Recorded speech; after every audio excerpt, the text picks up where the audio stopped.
Okay, so Creed 3 is now in theaters. In the main event, Adonis returns to face a ghost from his past, the Kong Gang. Wait, that's actually... Never mind. However, I have really enjoyed these Creed films, and this third one amps things up even more. As a result, in this video, we will discuss the significance of Creed's conclusion, Rocky's whereabouts, potential spin-offs, and, of course, our evaluation and reaction to this Hadouken-style haymaker flying film.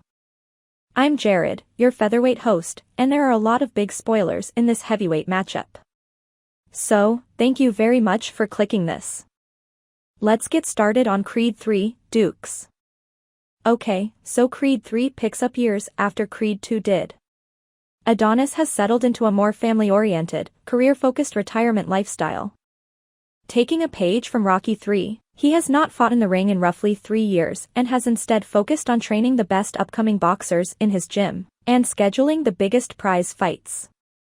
But as all of this is happening, a ghost from his past shows up at his door, bringing back memories that have been forgotten. That ghost is played by Jonathan Majors as Damien and Dame Anderson.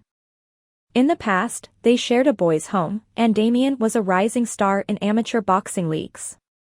However, after a night of the two of them hanging out, Adonis assaults a home guardian of an elderly boy who abused them. Damien pulls a gun, and Adonis runs away.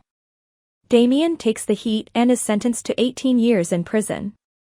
The pair will now compete against one another in a huge prize fight at Dodger Stadium as a result of their past coming back to haunt them, but not before Adonis gives Damien a second chance, training him for free at his gym and becoming a sparring partner with Felix Chavez, the prized fighter for Creed who is currently the world heavyweight champion.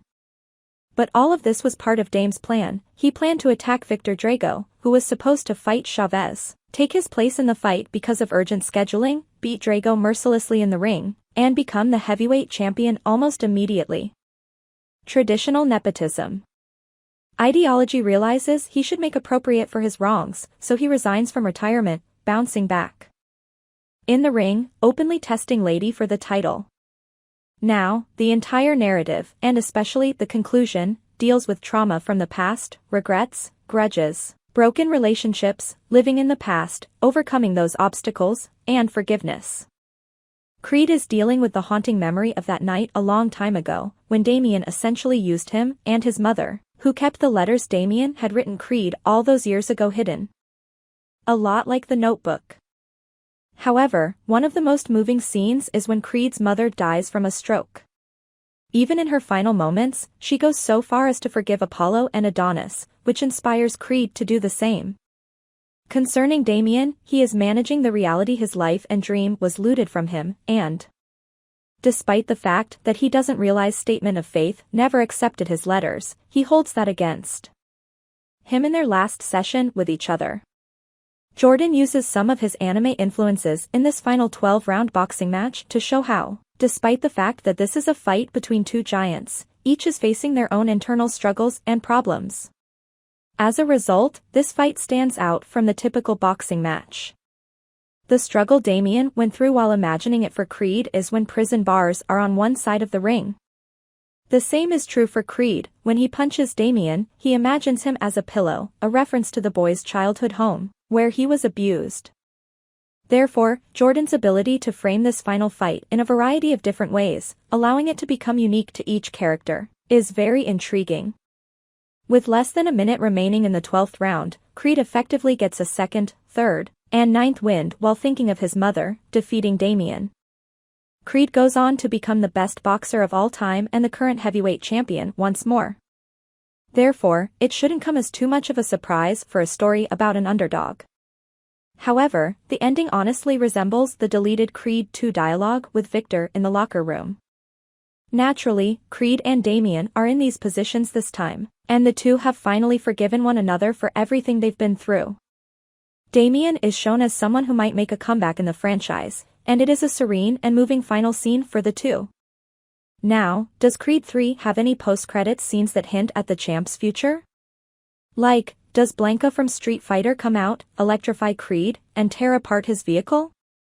No, not exactly, However, at the Hollywood debut of Ideology 3, Michael B. Jordan indicated possibly more belief motion pictures or even side projects, saying, "Building the Doctrine universe is something that I am truly amped up for." Therefore, B. Jordan's desire for Creed to be Rocky is not surprising. So I could see belief for having him back at the center of attention, his stock higher than any time in recent memory. However, with a greater objective on his back. Even expanding to other countries with its scope, anime-influenced villains, and fight choreography. Although not as far as Rocky V and Tommy Gunn's street fights, you can see where I'm coming from. Additionally, the rumors of a Drago movie are linked to the mention of a larger Creed universe. The Wrap exclusively reported that Robert Lawton, a screenwriter, had been chosen to write Drago, which would focus on Ivan and Victor Drago, members of the Drago family. Since no additional information has been provided, I could see this continuing the story of the character in the Creed franchise today while also incorporating flashbacks to illustrate some of his ups and downs without completely delving into yet another typical Hollywood origin story. I'd like to know if you'd like to see this Rocky and Creed franchise explode into a bizarre saga involving a slew of different boxers. If so, tell Creed about your favorite anime or video game character in the comments section. My choice would be Ethelbert P. Shackleton III, who would fight exclusively in the Old English boxing style.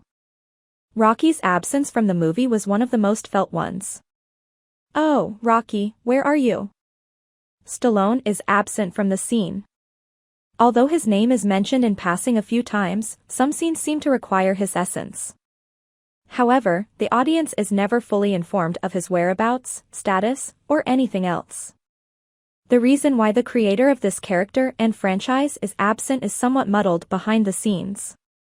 Quick background: when Sylvester Stallone was attempting to get Rocky off the ground, he ended up selling the ownership rights to producer Irwin Winkler. At the time, Stallone only had $100, so he had to do it. Fast forward almost 5 decades, and Stallone still does not own the character or the franchise. When he heard about the Drago spin-off, he was a little surprised and called Winkler a parasite who is picking clean the bones of another wonderful character I created.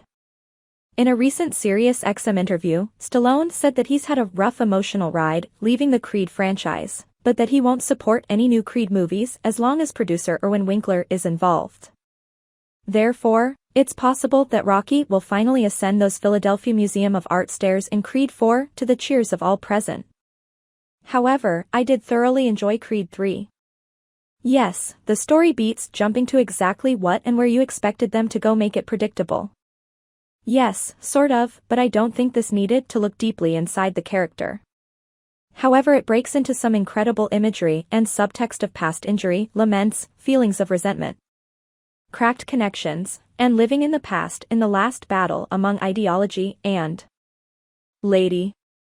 Jordan wanted to show off the anime influences in the final fight, which was something brand new and fantastical.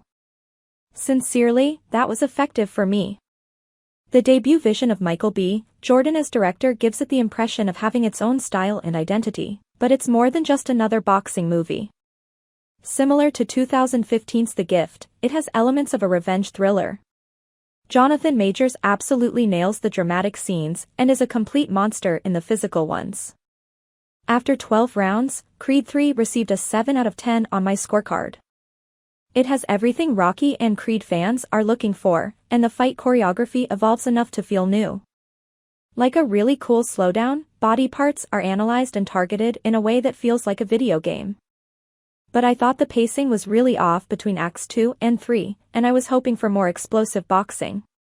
In truth, Rocky was definitely missed in the sad scenes after Creed's mother died. While Rocky didn't require a significant role, he was missed. Additionally, you are aware that his daughter will assume the role in Creed 6 or some other game. Let me know that I was right in about 12 years, it's right there. Regardless, I'd love to hear what you think about Creed 3. Was this a worthwhile addition to the Rocky/Creed universe, and how did you feel about B. Jordan's debut as a director? And I'll let you know that on March 15th, we're running a contest to give away 3 copies of the Rocky 4K box set. To win, all you have to do is like the video, subscribe to the channel with notifications turned on, and leave a comment below with your thoughts on Creed 3. At the end of each month, we select the comments at random, and the winners of the most recent one are currently displayed on screen. If that describes you, please contact me via Twitter at Heavy Spoilers. Be sure to check out some of our other videos over there if you want to watch more. Perform one click. Having said that, I've been Jared, and I'll see you in the next one. Take care, and peace, and thanks for the constant support.